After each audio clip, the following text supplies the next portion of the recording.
Bonjour à toutes et à tous. Bonjour Jean-Pierre Diernaz. Bonjour.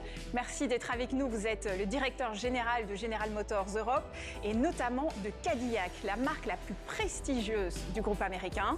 Parlons éco, c'est tout de suite.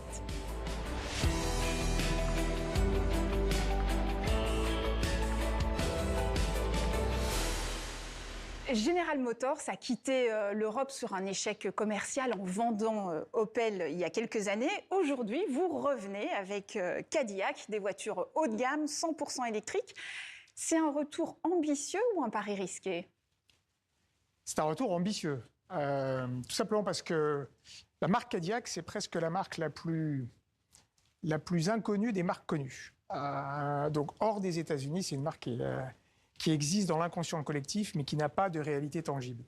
L'ambition du groupe General Motors, c'est d'en faire une marque de luxe globale. Et donc, pour en faire une marque de luxe globale, ça consiste à avoir une empreinte physique et une réalité économique en Europe. Quelques chiffres peut-être pour qu'on se rende bien compte de ce qu'est General Motors. Alors, General Motors, c'est une très grosse entreprise. D'abord, c'est 120 ans d'innovation.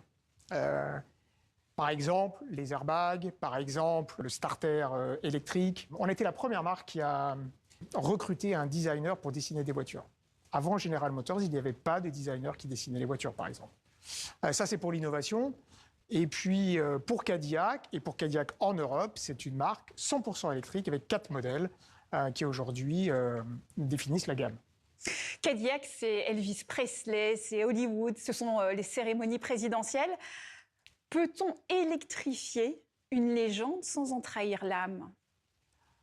Je pense que c'est oui, à la condition de garder toujours la cohérence avec l'héritage de la marque. Encore une fois, une marque de luxe, elle se doit d'évoluer. Si vous prenez toutes les marques de luxe dans le monde, et pas forcément que dans l'automobile, elle reste extrêmement centrée sur le narratif initial, mais ensuite, elles embrassent toutes les nouvelles technologies.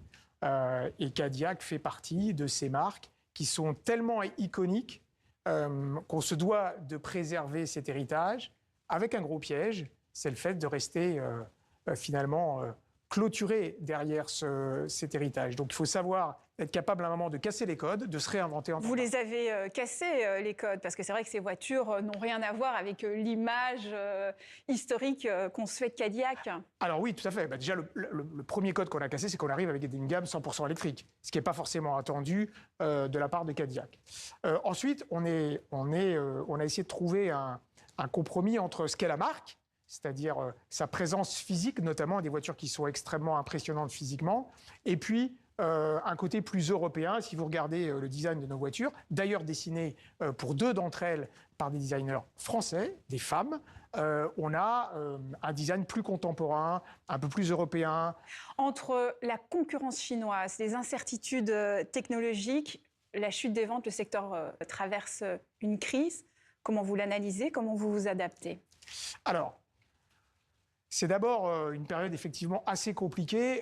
C'est probablement la seule industrie qui a à peu près toutes les disruptions en même temps. C'est-à-dire que vous avez l'agenda évidemment environnemental, vous avez des ruptures technologiques, le passage à l'électrique, mais en même temps, il faut garder le thermique. Donc on se trouve dans une situation où on doit investir 2 fois, ce qui est un peu compliqué. C'est vrai que vous arrivez en Europe uniquement avec des voitures électriques. En revanche, General Motors aux États-Unis a tendance à reculer sur l'électrique. Alors, en fait, c'est pas tout à fait reculé. En fait, c'est toujours pareil. C'est que l'agenda électrique, il est dicté par la réglementation pour le moment.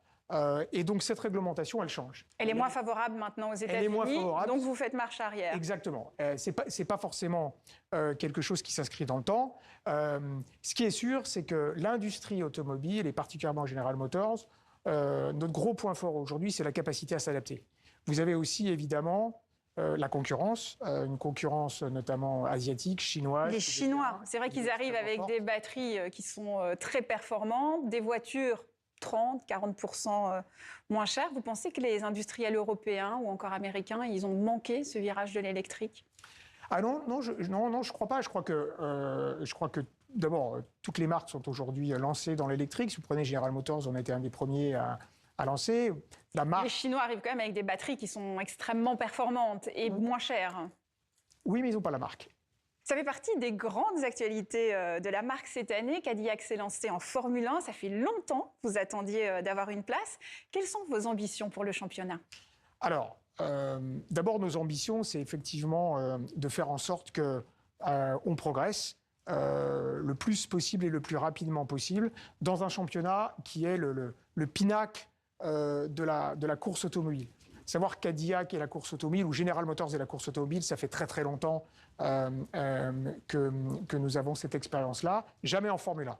Non, la Formule 1, c'est plutôt pour les constructeurs européens. Exactement. Donc on arrive avec beaucoup de modestie, on est très humble sur la manière dont les choses doivent se passer. On va prendre le temps de le faire, mais on est aussi en même temps très ambitieux. On arrive avec des moyens. On a décidé d'avoir notre écurie en propre. Quelles sont les retombées économiques que vous attendez ? C'est évidemment une plateforme incroyable pour le développement de la marque. C'est le projecteur numéro 1. Bien comprendre que la Formule 1, depuis 5-6 ans, a considérablement changé. Ça devient une plateforme, d'abord avec une audience qui devient beaucoup plus féminine qu'avant, qui est beaucoup plus jeune qu'avant, qui est beaucoup plus internationale qu'avant, qui devient très lifestyle. C'est devenu une plateforme d'entertainment, comme disent les Américains, qui est exceptionnelle pour la marque. Mais ce sont aussi des investissements colossaux. Est-ce que ça ne risque pas de se transformer en gouffre financier ? Ce sont des investissements colossaux, mais à la fin, c'est toujours qu'est-ce qu'il vaut mieux faire. Il faut mieux faire de la pub. La pub, c'est jamais gratuit. Mais c'est de la pub très chère, là. C'est de la pub très chère, mais publicitaire très cher. C'est de la pub très chère, mais si on ramène ça à une année complète sur l'ensemble des pays du monde entier, la capacité à faire en sorte que la marque soit présente durant la totalité du championnat, ça a une valeur qui est extrêmement élevée d'un point de vue média. Les ménages ont l'impression de vivre une crise permanente, guerre, inflation, climat, incertitude économique. Ça change la manière de faire du marketing ?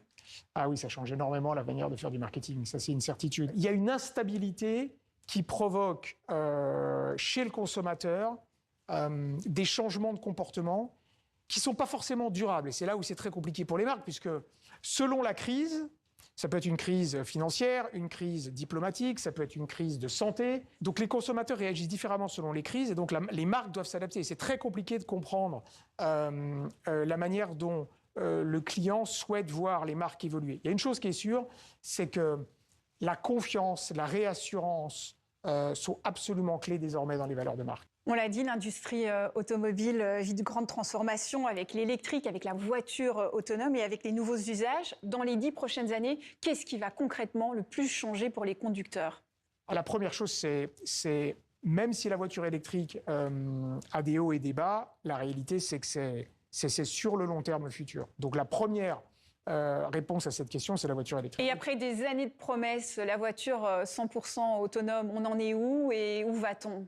Alors, techniquement, on avance. Vous savez qu'on parle de voitures autonomes par niveau, donc le niveau 1, le niveau 2, le niveau 3, jusqu'au niveau ultime où c'est ce qu'on appelle la voiture sans les mains et sans les yeux. Autrement dit, vous rentrez dans la voiture, vous fermez les yeux, vous mettez les mains, vous regardez les jeux, les vidéos, et la voiture vous emmène là où vous voulez aller.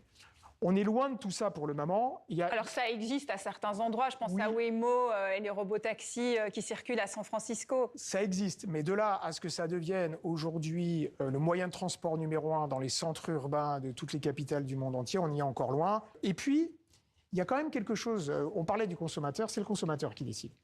Est-ce que le consommateur aujourd'hui est prêt à abandonner 100% de la maîtrise de sa voiture ? Ça, c'est pas sûr. Et en tout cas, aujourd'hui, il n'est pas prêt. Et pourquoi on a l'impression que les constructeurs traditionnels semblent distancés par rapport aux géants de la tech sur ces sujets de voitures autonomes ? Eh bien là, vous touchez du doigt le choc de deux mondes. Vous avez d'un côté la tech, d'un côté l'industrie. La tech va très vite, mais parfois, tout ça n'est pas très fiable. L'industrie est extrêmement fiable parce que les process sont là depuis plus de 100 ans. Mais manque un peu de vitesse. C'est pour ça que la convergence des deux mondes devient intéressante. Vous dites la tech pas très fiable, mais au final, le but de la voiture autonome, c'est de faire moins d'accidents. Alors, parce que la machine serait plus fiable et ferait moins d'erreurs que l'humain. En théorie, oui. Mais aujourd'hui, même la machine la plus sophistiquée, elle fait encore des erreurs. Dans 10 ans, parmi les 10 premières marques de voitures mondiales, combien seront chinoises ? Beaucoup moins qu'aujourd'hui. Ah, vous pensez qu'ils vont perdre du terrain ? Oui, je pense. Pourquoi ? Parce qu'il y en a énormément.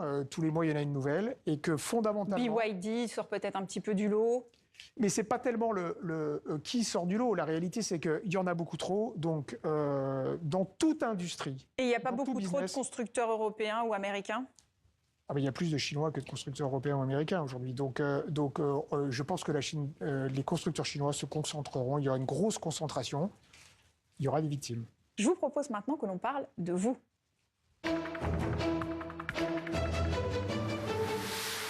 Pour mieux comprendre votre parcours personnel, vous avez apporté un objet qui vous est cher. Vous nous avez apporté Goldorak? Je peux le prendre? Mais bien sûr. Goldorak. Alors, ça peut surprendre, mais... C'est un jouet. Alors, c'est un jouet, mais c'est plus que ça pour moi. C'est un objet fétiche. Je l'ai eu au début des années 80, donc ça fait plus de 45 ans qu'il est avec moi. Et quand on y réfléchit, j'ai beaucoup voyagé, j'ai été à l'international, j'ai perdu énormément de choses, comme tout le monde, des choses très grosses, par exemple, mais lui, je ne l'ai jamais perdu. Parce que vous y faites plus attention Parce que j'y fais plus... Et je pense qu'il fait plus attention à moi aussi, d'ailleurs. Donc, en fait, je pense qu'on est fait pour être ensemble. Mais moi qui suis très intéressé par le marketing, c'est aussi probablement l'une des plus belles histoires marketing qui puisse exister. Success story. Le narratif, l'iconographie, le design, tout est là. Et à quel moment vous avez compris que vous alliez travailler dans l'automobile? C'est pas venu, alors pour être très honnête, c'est pas venu tout de suite. J'avais considéré que ma spécialité n'était pas forcément le marketing, la finance ou le commerce. Mais mon entrée, c'était de dire, je vais travailler dans un univers que j'aime. D'ailleurs, il y avait deux univers. Il y avait deux univers, ouais. Pardon. Le sport et la voiture. Et il se trouve que quand j'ai candidaté chez Ford, qui a été ma première marque, et ben voilà, à partir de là, ma carrière a été lancée. Je vous ai entendu dire lors d'un événement que vous aviez le plus beau métier du monde. C'est quoi le plus beau métier du monde? Si on reprend, l'ambition d'un marketeur, c'est de faire en sorte que la marque devienne fétiche. Voilà, comme ce Goldorak l'est pour moi. Et c'est un métier fantastique. Qu'est-ce qui vous fascine encore dans la voiture? Ce qui me fascine, c'est que on passe 5 ans à plusieurs milliers de personnes pour développer une voiture qui ensuite se retrouve sur la route, qui va plaire à certains, moins plaire à d'autres, pardon. Comment vous vivez les critiques quand le produit que vous avez développé pendant des années, finalement, ne plaît pas? Alors, on est obligé de bien les prendre parce que dans l'automobile, quand vous lancez une voiture, vous êtes marié avec elle pour 5 ans. Donc, vous êtes obligé de bien prendre les critiques et de faire en sorte de corriger le tir. Et c'est la grande force de l'industrie, c'est qu'on est capable aujourd'hui de corriger les choses rapidement. Et c'est ce qui est passionnant. Qu'est-ce que les gens n'imaginent pas de vous? Qu'est-ce que les gens n'imaginent pas de moi? J'adore la cuisine et j'adore faire la cuisine. Donc vous êtes un très bon cuisinier. Je ne sais pas si je suis un très bon cuisinier, mais en tout cas, j'essaie de m'améliorer. Si vous deviez choisir une seule valeur que vos enfants devront retenir de votre parcours? La loyauté. Je vous propose maintenant une parenthèse beaucoup plus légère, quelques questions tac au tac.